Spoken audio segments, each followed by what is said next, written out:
Desde tiempos ancestrales, la música ha estado ligada a la parte más espiritual del ser humano.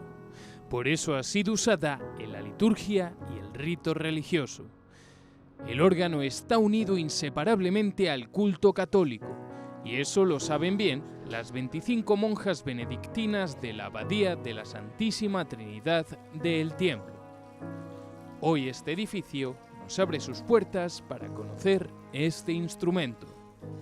Yo soy Teresa de Jesús Franco Campos, me ocupo del órgano, es uno de mis cargos que he tenido.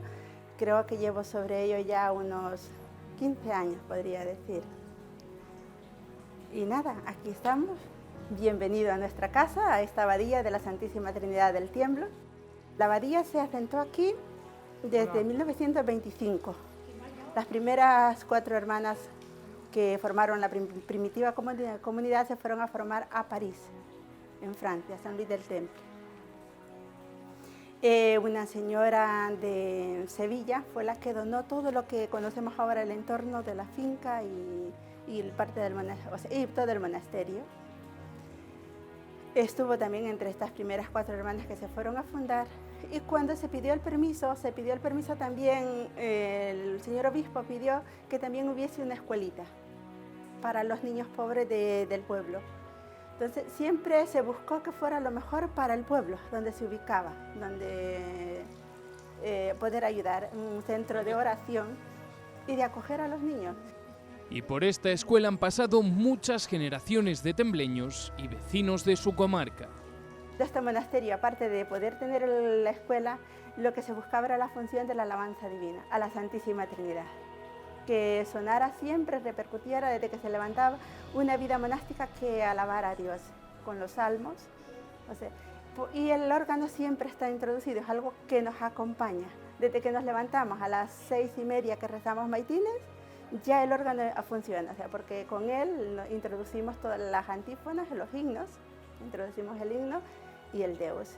Y luego el oficio se canta, el laudes, vísperas y las horas menores, o sea, y la Eucaristía se canta todo, o sea, todo lo que, los cantos que tenemos, desde la entrada, el Kyrial, y siempre se toca pues una pieza que armonice. Se busca siempre la armonía, y es que el órgano ayuda. Dentro de nuestra orden siempre se busca que todas conozcan la música, o sea, siempre se les introduce a toda la joven que entra a que aprenda las primeras notas, las escalas, tanto en gregoriano como el polifónico, que se domine un poco para luego poder cantar, o sea, poder embellecer la liturgia. Si les parece, conocemos este maravilloso órgano que estamos muy orgullosas de él. Seguimos a la hermana Teresa de Jesús hasta la iglesia de la abadía. Allí nos espera el organista Javier López, inundando todo el templo con la mágica música del órgano.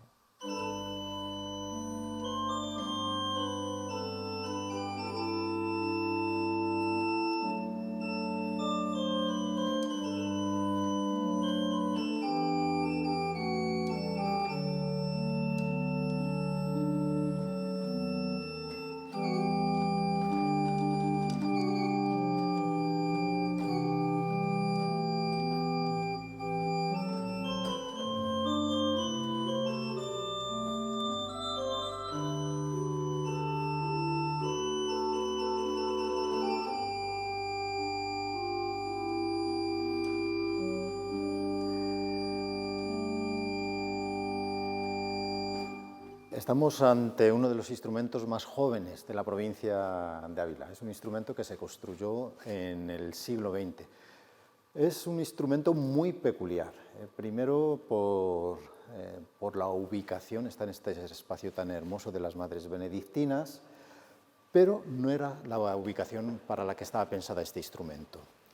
Este instrumento, diferente a los que estamos acostumbrados a ver en nuestras iglesias de Ávila, como os dais cuenta, es un instrumento que carece de mueble, es una peculiaridad de los instrumentos que se construyen en el siglo XX.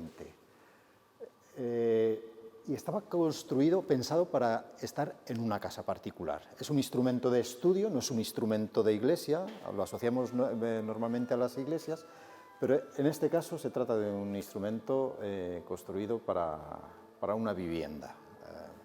La vivienda de don Ramón González de Amezúa, un importante organista, compositor bueno, más que compositor, improvisador de música de órgano y organero, pues él tuvo una empresa de construcción de órganos muy importante en España, Organería Española, una empresa que desde los años 40 hasta prácticamente final del siglo XX, pues intervino en centenares de instrumentos de toda España, en multitud de catedrales e incluso en Norteamérica, Japón y por toda Europa, es decir, una empresa importante.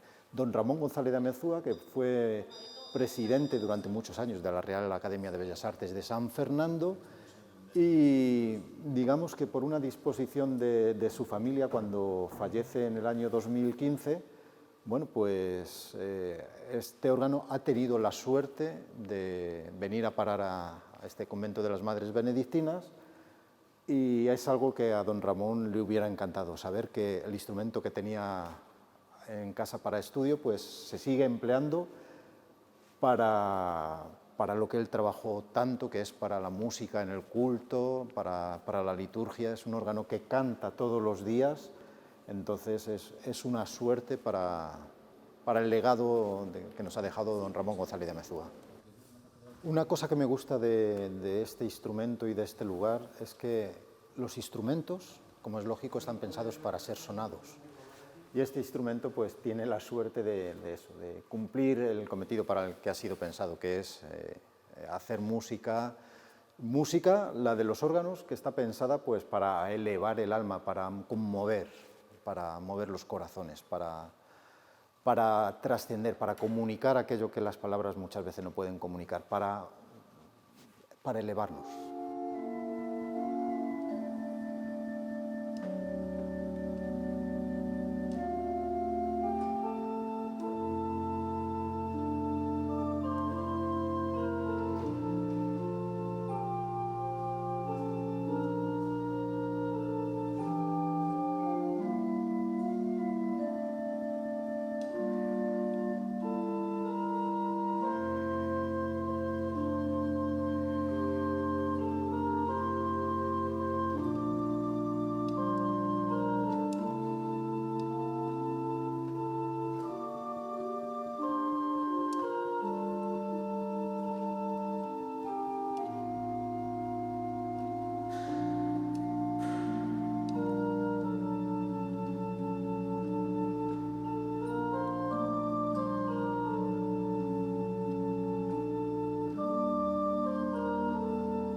Es un instrumento de estudio, entonces está pensado para poder estudiar en él prácticamente todo tipo de literatura. Hemos visto cuando hemos viajado por otros instrumentos de la provincia que una de las características que encontramos en prácticamente el 100% de los instrumentos de la provincia es que tienen un único teclado. Este órgano, para empezar, ya tiene 2 teclados más un teclado de pedal, como luego podremos ver. Se puede interpretar no solo la música española, sino además podemos estudiar o practicar o interpretar la música que se ha escrito pensando en que el organista puede utilizar el teclado de pedal o ambos teclados simultáneamente. Por ejemplo, la música de Juan Sebastián Bach, que es, por así decirlo, la música de órgano por excelencia, o uno de los autores emblemáticos por excelencia. y es un instrumento pues, pensado pues, para poder hacer eso, el repertorio lo más amplio posible. Como ya hemos comentado en otras ocasiones, en otros programas, en un instrumento como es el órgano hay diferentes tipos de tubos. Desde tubos como estos que tenemos de boca o flautas, que el sistema, el mecanismo sonoro es como el de una flauta. Tubos de lengüeta, como en este caso los que tenemos aquí arriba, que es una peculiaridad de muchos órganos barrocos españoles. El que haya unos tubos que están en la fachada, aquí están un poco más ocultos. Son unos tubos que tienen una lengüeta de latón que se pone en vibración. Incluso tenemos en este instrumento, aparte de estos tubos metálicos, normalmente aleaciones de estaño y plomo, más rico en estaño que en plomo, pues tubos de madera, diferentes tubos para producir diferentes timbres, diferentes colores. Dos teclados, de cada teclado con sus tubos diferentes para tener también en cada teclado la posibilidad de un color diferente. A ambas manos del organista, a derecha o izquierda, tenemos una serie de palancas, una serie de botones, que es lo que denominamos los registros. Una serie de etiquetas nos indican cuál es el tipo de tubo que va a sonar, las características sonoras de ese tubo. Aquí tenemos un registro que se llama flautado, nos indica que van a sonar las flautas principales del instrumento.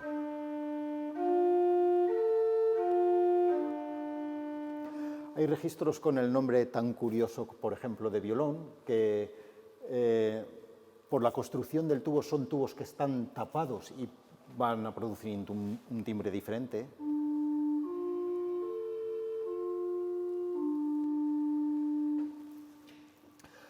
Una posibilidad de los instrumentos que ya hemos comentado en otros instrumentos es que en una misma nota del instrumento podemos hacer que suene su tesitura fundamental, su sonido fundamental, o su primer armónico, es la misma nota la que está sonando, pero una octava aguda, otra octava aguda, o más armónicos superiores. Aquí están sonando tres hileras de tubos muy agudos sobre la misma nota que estoy pulsando. Y luego estos diferentes sonidos que he estado utilizando, pues el organista, pues como los cocineros en la cocina tienen sus ingredientes y los mezclan pues un poco en función del repertorio que vayan a hacer.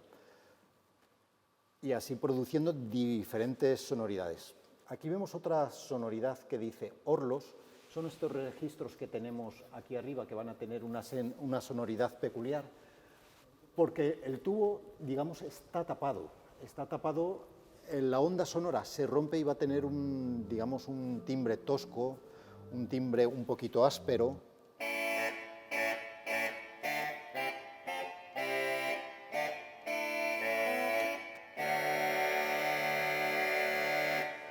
Que nos va a recordar a los instrumentos del mismo nombre que existían en nuestras iglesias en el Renacimiento o en la Edad Media, los orlos.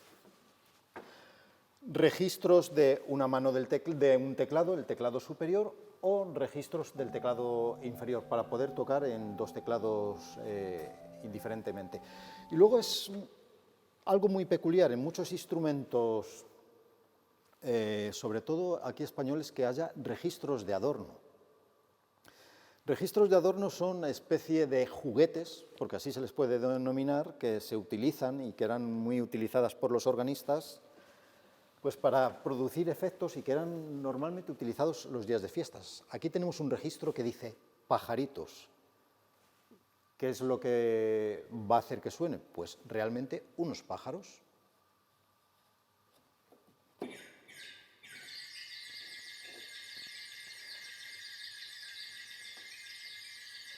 Son unos tubos que están metidos en un recipiente con agua y produce pues, ese sonido característico de pajaritos. Y era un recurso que, sobre todo los días de fiesta, pues era una posibilidad más que tenían los organistas de sorprender a a los oyentes con estos recursos, y es algo muy habitual en muchos instrumentos españoles. Como organista tengo la obligación moral de poner en valor nuestro patrimonio, el patrimonio que nos ha sido legado, que en esta provincia de Ávila es tan importante, interesante, poner en valor nuestros instrumentos, que se conozcan, que es una manera de darles ese valor, que se difunda este patrimonio que tenemos.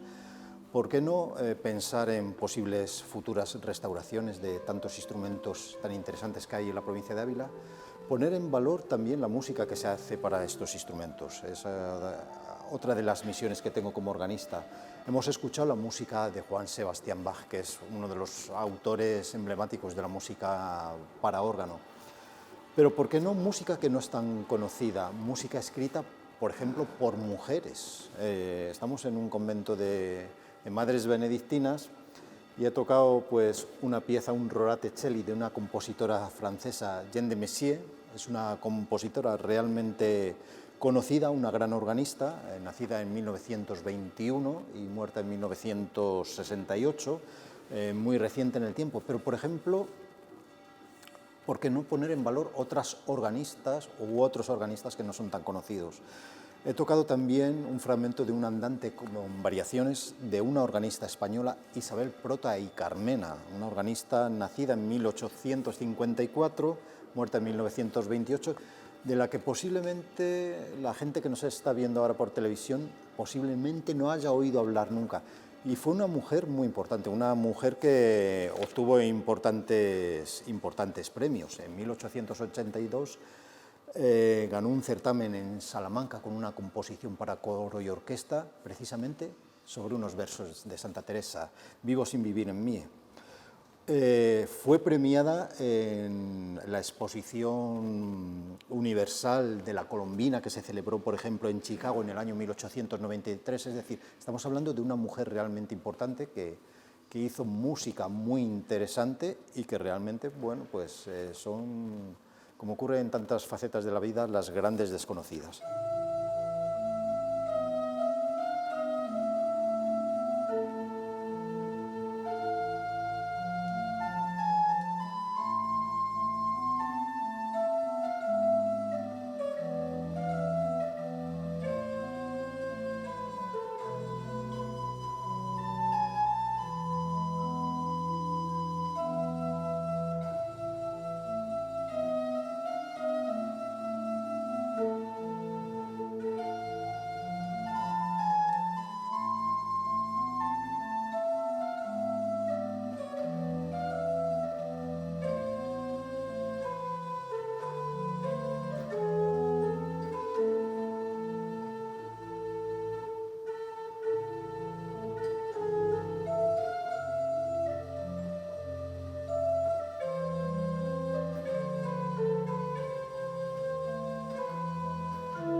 Pero antes de abandonar la abadía de la Santísima Trinidad de El Tiemblo, las hermanas nos llevan a una pequeña sala donde guardan una pequeña sorpresa.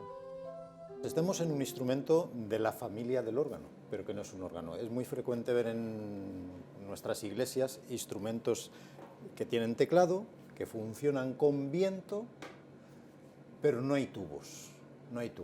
Entonces no podemos hablar de órgano. Este es un instrumento de lengüetas. En vez de tubos, los tubos son sustituidos por unas lengüetas de latón. En el caso de este instrumento excepcional que tenemos aquí en el convento de las Madres Benedictinas, es un instrumento de 2 teclados y pedalero, que no es frecuente, es una rareza.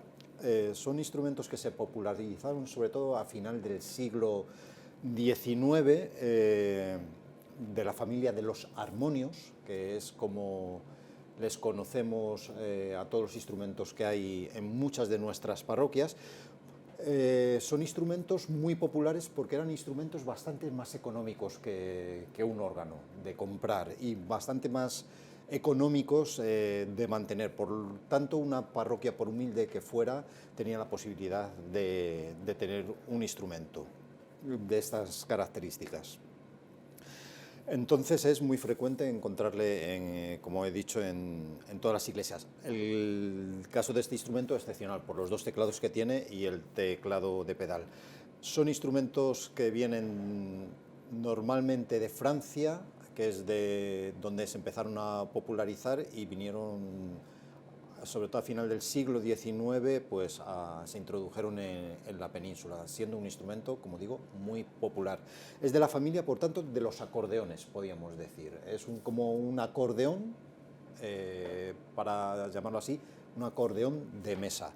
En este caso, el viento está producido por un motor eléctrico, pero es frecuente que tengan un mecanismo de pedales para que el propio instrumentista sea el que acciona el viento. 2 teclados, pues 2 timbres diferentes. Muy parecido al sonido de lo que podría ser un acordeón.